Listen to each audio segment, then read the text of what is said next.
Have it all, but make it fashion. In this episode, you're going to learn my secret tips on how to make your life aesthetically pleasing. I'm so excited for this episode. Beauty is one of my utmost values, so I'm happy to be sharing some of the ways I create beauty and joy in my everyday life. I've always had a love for creating beautiful things. In the third grade, I was voted best dressed. And to this day, I still love to color, to relax, and do all things creative. So as an ex-model, kitchen beautician, and HGTV aficionado, aesthetics are kind of my jam. My house is giving you Studio McGee. My fashion is giving you Audrey meets Kim meets Sade. And my social presence is giving you cool and neutral tones. All in all, aesthetically pleasing vibes make me happy. What can I say? So let's jump right into these tips on how to make your life aesthetically pleasing.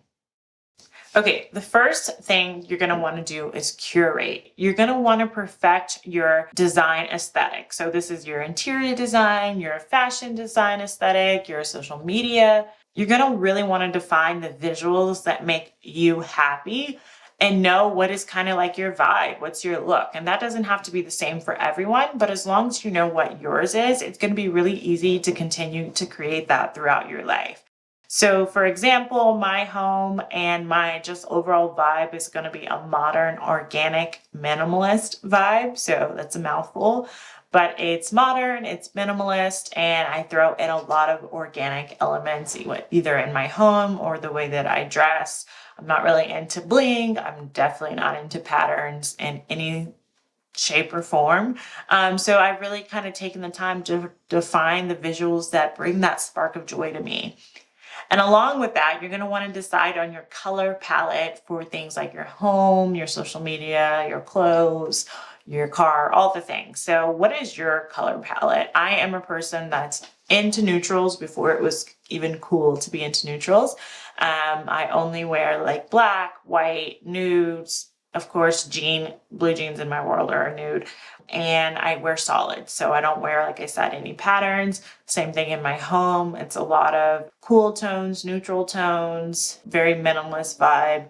So outside of my clothes, I do incorporate a little bit more color, like greens and anything kind of natural to go with that more organic vibe. But you want to decide on the colors that make you happy, that spark joy when you see them, and really uplift you visually. And then you want to kind of decide what that vibe is, maybe give it a name. Like I just shared with you, mine is modern organic minimalism. And that way you really have a solid form of what it is that is your aesthetic, and you even have a name for it, which kind of just solidifies it. Some things you can do to get ideas of things you like, or go on Pinterest, type in design styles. I know a lot of people are into like the modern farmhouse vibe for their home right now. So just get an idea of what's out there and then put your own spin on it, your own unique take on it, and make it your own. And then you want to also make a list of things that spark joy for you when you see them or when you touch them. For instance, flowers are my jam. I really always have to have fresh flowers in my home. It just brings me so much joy, and to me makes life aesthetically pleasing to have flowers in my home. My mom loves diamonds. Those are her things. So she loves any type of gems or diamond stones, any type of bling. That just brings her joy. What are those little things that you can bring into your life to spark joy and be visually pleasing to the eye for you? So this is all defined by you. What do you value visually, and what makes you happy when you see it? And then on the other side of that, you also want to think about what isn't your style when it comes to making your life more aesthetically pleasing. You want to really take the time to think about editing out. So what is not you? So that way, when you see it, you know, you're not going to buy it and bring it in your home. If someone gives it to you, you're either going to say you don't like it or you're going to donate it. We'll talk a little bit about that later, but you're really going to know, okay, for me, like I said, I don't do patterns. I'm not a bling person. I really know what is not really my style. Even just visually, the way I show up on social media, I'm not very commercially. I would say I lean towards more editorial-ish vibes that I like if you look on the modAmbition Instagram, those types of things. So you want to define what are you not, also in defining what you are. And that way you can have a really cohesive, aesthetically pleasing life because you're sticking within the things that make you happy, the things that you value visually. Okay, so let's move into the second part of this, which is eliminate. So I'm going to share with you 5 easy and fast ways to declutter and eliminate to help you have a more aesthetically pleasing life. The first thing, you're going to eliminate anything that doesn't fit your design aesthetic. So once you decide and you've curated what it is that you do like and decided what it is you're not, you're going to start eliminating out of your closet, out of your home, out of your social media presence, and any other domain I'm not covering here, things that don't fit that design. So if you look in my closet, you're going to see all neutral, and you're not going to see any of those things that I mentioned that I don't like. I don't hang on to those things because you will put them on one day just because you're busy or it's fast and it's convenient, and then it doesn't really fit your aesthetic, and then it's like something you have to think about. So we're going to make things easy for ourselves by eliminating all those things that don't fit within our aesthetic.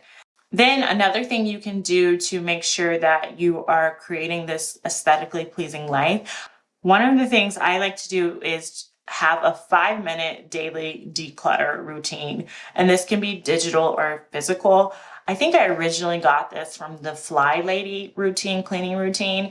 But essentially you just take 5 minutes each day. You don't go heavy. You set a timer and you declutter that junk drawer, or you declutter that counter that is just full of things that people are just, dropping off on that counter throughout the house. Or you may go declutter some of the pictures on your phone. So it's just a really way to keep your mind decluttered and also your visuals decluttered around you so that things feel more at ease when you look around. So this is something that can bring you peace of mind without even realizing it. In 5 minutes, we can all 5 minutes, just set a timer and let it go. And you'll be amazed of how much this helps you create a just clean, visually pleasing space around you.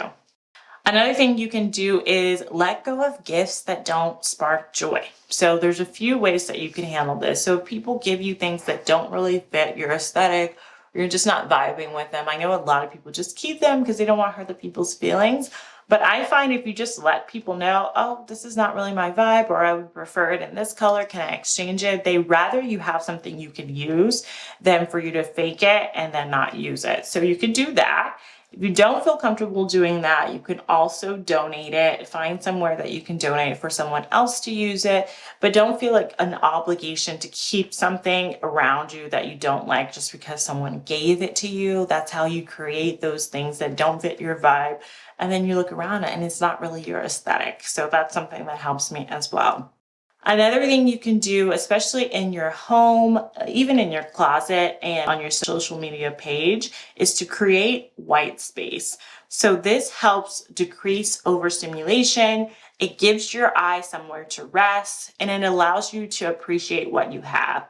So what is white space? This is the tip actually that I got from Nakia Phoenix, who's on Instagram, who I love. Back in the day when everyone kind of cared about an aesthetically pleasing Instagram feed, people have really moved away from that these days. But one of the things she shared with me is to create white space. So when people look at your feed, their eye has somewhere to rest on that blank space and it doesn't look so cluttered. And it makes really a huge difference. I used to do this before. So you could either have a picture with a white background or something like that. And in your home, the way you can do that is just having spaces that are not filled. Like you don't have to fill every single space. That's what makes things feel tight, feel jammed, feel overstimulating in your mind. When you create a space, like if you look behind me, if you're watching this on YouTube, you can see my bookshelf. It's not just completely filled. I have space for the eye to rest and for things to look aesthetically pleasing. So that's something else that can help you.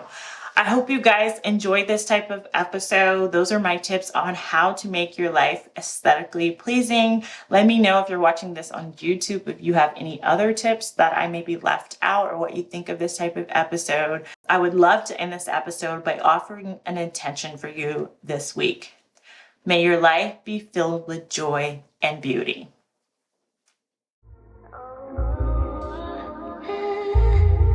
But you're giving me